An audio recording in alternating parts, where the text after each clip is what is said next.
What is going on, everybody? Welcome back. This is a video that many have requested, and I think it's also going to be really good for a lot of you guys that have been drawn to my channel through the Fix Madden franchise movement. Many of you guys are aware that EA did not update franchise mode for Madden 21, which means Madden 21 will be a roster update to Madden 20.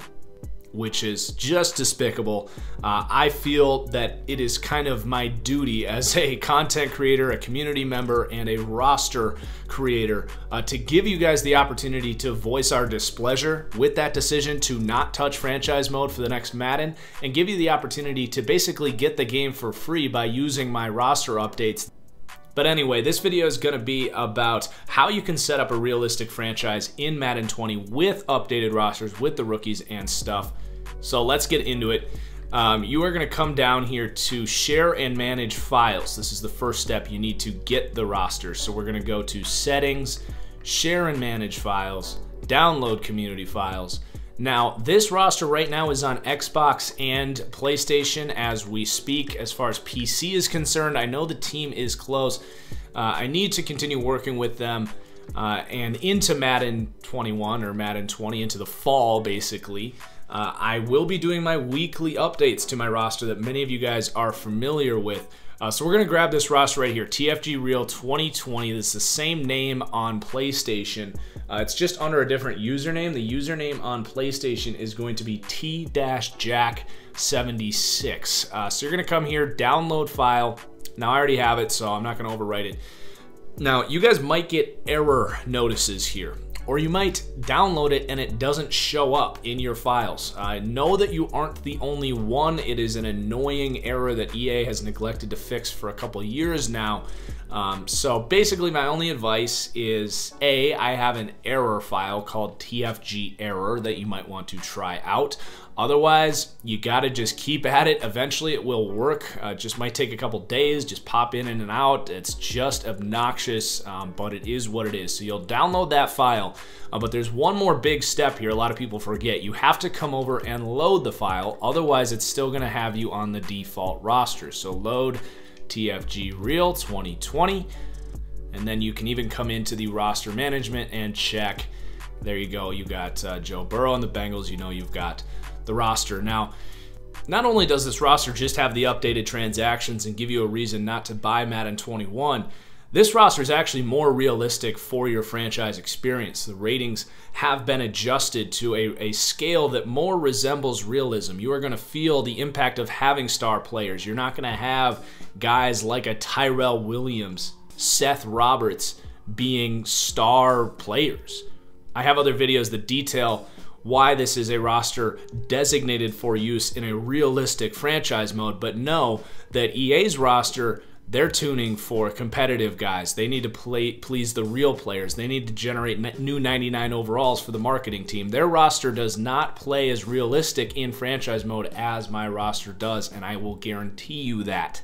And anyone that's used it will vouch for me on that. So, to start up this new franchise with the updated roster, you're going to go to offline franchise. I'll explain that later. That is assuming you want to play by yourself here.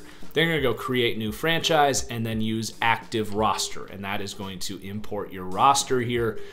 So the reason we do an offline is there are some steps ahead here as far as things that I can't edit in the roster. There's certain things like development traits, among others, that we're still going to have to edit here before you're good to go. It is a little bit of a time-consuming process.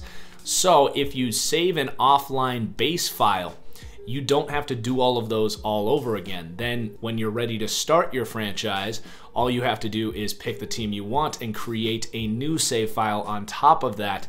So that's a big thing that I hope will inspire you guys to stay on Madden 20, because you really only have to do all of this stuff once, and maybe you come in and do some roster tweaks throughout the season, but you really should be good to go after what you do following the steps in this video.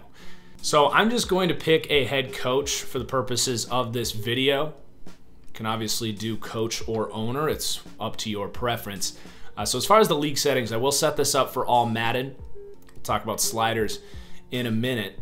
And then you're going to want to turn pre-existing injuries off. I like to set weekly progression to every 4 weeks. As far as gameplay, I like the quarter length at 11 minutes, minimum play clock time down to 18, and then I like to turn off the tutorial pop-ups and the fill roster helpers. So there are your settings, and then we are good to start playing. I always do preseason week 1.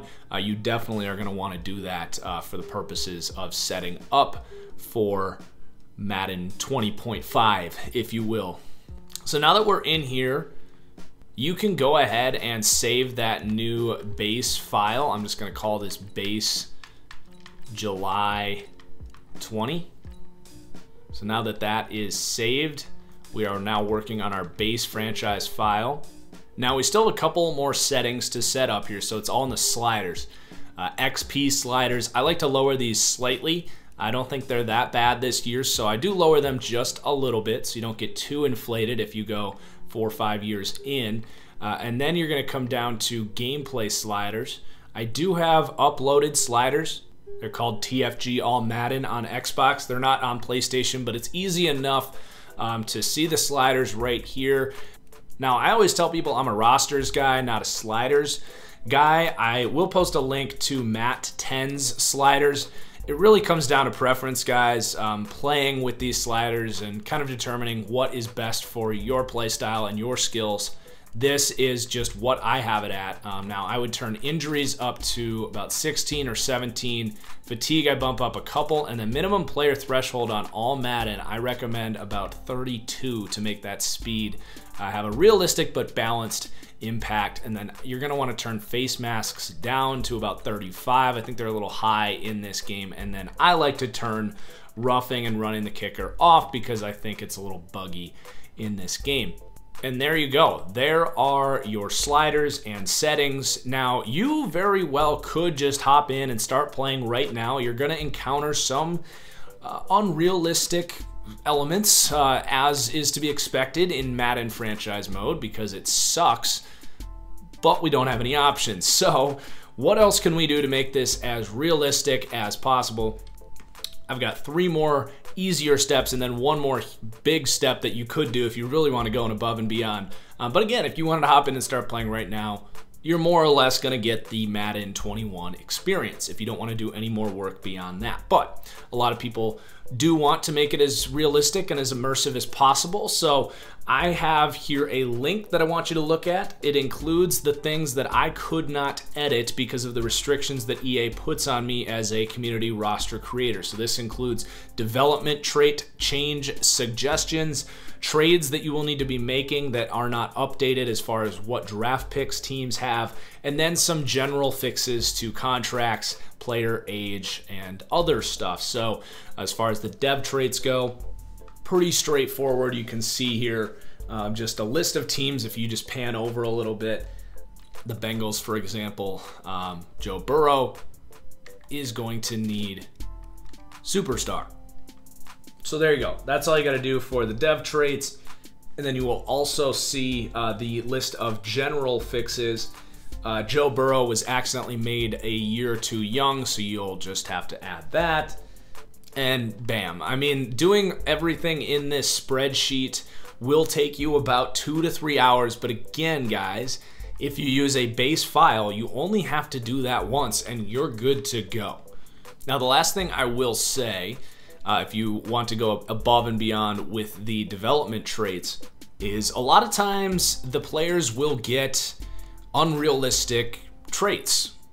A guy like Deion Jones is a good example. When you put him up to superstar, as I recommend, oftentimes he'll get secure tackler or unfakeable. Well, he's a superstar because of what he does as a coverage linebacker. He's not a superb tackler. And this is my #1 easy fix that I can't believe was not in Madden 21. I mean, it's honestly pathetic that they couldn't put that in the game. But if you want to get him to have a trait that you think is realistic, and I even have some suggestions in this sheet, you can either lower him back to star and back up to superstar. As long as he has the coverage archetype, he very well might get something like tip drill. But that is a timely and often frustrating process because you are literally just rolling the dice that you can get the trait that you want. So one option here is you can actually create Deion Jones. And then from this menu, you can change his trait. Again, why this was not an option as a coach or an owner is unthinkable and just absurd to me that they didn't think this is something we would demand. But here we are. So you can come in here and pick something like tip drill or no outsiders, which would be more adapt to an outside linebacker, weak side linebacker type. But I'm going to go with tip drill. And again, that is dependent on how above and beyond you want to go. And then you just hit retire. Deion Jones will still be there when you're done, as long as you still have your other character. And there you go. We can go and look at Deion Jones. And there it is, tip drill. So again, after all of those settings and sliders, I have this spreadsheet here with development trait change suggestions you're going to want to make for the rookies and other players that I strongly disagree with EA's decision on what development traits they have. And then there's just general fixes, contracts that were very off that I could not edit. Like Tua is right-handed at the moment. I couldn't edit that. So little stuff like that. That entire list will take you about 2 to 3 hours. So again, use that base file. And then inside that spreadsheet, you'll also see a list of free agents. This is another stupid bug. But basically, the game adds a bunch of players back into the game that's not in my roster. Guys like Andrew Luck, Pierre Garçon. So all those guys are in that sheet. Basically, you're just going to want to sign these guys, turn them into punters, and release them. It's as simple as that, but that's what that's all about. And then as far as the trades in this spreadsheet go, this is probably the most difficult, timely process, but it all factors into that 2-3 hours I mentioned. And you might decide doing the 5th round picks, the 4th round picks, isn't exactly worth your time, and that's fine. But I would definitely recommend 1st, 2nd, 3rd rounders, at least getting those done. And the way to basically force a trade in this game, and this is a nice trick to know for any time you want to force a trade, is you just need to control both teams. So for the first trade on this list, Bears, Raiders, you create the Bears.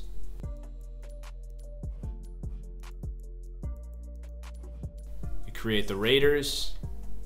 Go into trade. So the Bears need to send pick 44 in the 2nd round. That belongs to the Raiders in 2021. Obviously adding a year here. And then the Bears need their 1st round pick back, which is 21. And they also need this pick right here. And you'll submit it. Trade accepted. Might want to check if the Raiders show up on any more trades on this list. If not, you can go ahead and retire. Now, once those 3 steps have been done here, you can very well hop in. It's very playable. It'll feel like Madden 21, but there's still a few more things that if you want to go above and beyond can be done. And it really comes down to how much time you have, how committed you want to be to having everything being accurate, and a little bit of how much kind of football IQ you have. So this is going to refer to the age of players, making sure all of the contracts are up to date, and then beyond that, fixing the cut logic, because you will see some players getting cut that should not get cut in the preseason. So first, let's talk about players' age and contracts. And again, this really comes down to how much time you want to invest in this thing. And this is going to apply to pretty much every player. I would, for your own sanity, recommend don't worry about anyone that's 65 overall or under, because it's just not going to make a difference. But basically, any rookie, their contract likely will not be particularly accurate. So if you want, you can come in to Joe Burrow and, raise his contract up to the point where it's realistic. And I do have the 5th year in there because it won't recognize the 5th year option in game. But you might want to do something like this for Joe Burrow, so he's not dirt cheap for 4 or 5 years. Now, a lot of these players, I did go in and re-sign them as a punter so that they would get on the last year of their contract. So the players hitting the market will be realistic in this, at least in the first year or two. But you might want to go through and make a guy like Joe Mixon 24. That's up to you. But especially a guy like Giovanni Bernard, who's on the 2nd year of a 3-year contract, this might be a big thing for you. Bump that into the second year, increase his age, and go ahead and save it. Now again, I would skip over these guys. You know, just focus on the top of the depth charts. And then depending on your, I guess, intellect here, a guy like AJ Green, you might want to skip him. He's got the right contract more or less. In game, he's still going to be on that last year of his real contract. He caught the franchise tag in real life at 31. You know, Madden's regression hits you pretty hard. Might want to just leave him at 31. But again, Tyler Boyd, a noticeable player. Might want to kick that contract into year 2, go up to 25. So again, that can take 5 to 10 hours, but that might be a process you want to do. Some people won't find that necessary. Some people are like me and are willing to do that for the sake of immersion. Now, the very last thing you could do, again, very above and beyond, but a lot of people acknowledge some of the tough cuts that get made in this game. You'll see guys that were second-round picks. I've seen Jalen Reagor get released from the Eagles, who was a first-round pick. So, if, again, you want to go above and beyond. Now, you could just not do this step and just have the discipline to not sign Jalen Reagor. Or when you see things like that, you can always switch over to the team that screwed up and you know, go and fix their roster for them. Now, keep in mind, this is going to happen in Madden 21 as well, because their cut logic is just miserable. But if you want, go ahead and go through each team and make the cuts down to 53. It's actually kind of an entertaining process, depending how passionate of a football fan you are, to just kind of see what each team might look like, what kind of cuts they might make. But you're going to want to do that in preseason week 4. Now, keep in mind there's roster minimums, especially on the offensive line. They like to keep 2 at each spot. Really, as a rule of thumb, try to keep 2 at each position, and then corner and receiver keep at least 4 or 5. But yeah, you can go ahead and make your cuts down so that this team's going to keep a Jalen Reagor, for example. Which, when you look at this, it's surprising that they would cut him anyway, but they will do it. So that's kind of the last thing I recommend there. Again, those last 2 steps, a little over the top, but I wanted to include it in case you're curious. Some of the things I do for my rebuilds to make sure they are as accurate as possible. I will say, one last little thing you might consider doing is make sure that Deshaun Watson does not become a free agent. It will happen after the second season. So at some point you might want to either take over the Texans and figure out a contract extension for Watson, or just go ahead and edit it and make some of the cuts that they would need to make to afford a massive Deshaun Watson contract. But that is the last little tidbit I will say before we get out of here. So I hope you guys found this useful. I hope you enjoy the roster and setting up your franchise and boycotting Madden 21. If you do feel so inclined to send a donation for the work on the roster, I do appreciate it. It is a free service to you guys. I'll leave my Venmo and PayPal and Patreon links in the description below. So just keep in mind, if you're feeling generous today and want to support the cause here, I do appreciate that in advance. And of course, hit that like button down below. So cheers, everyone. We'll see you later.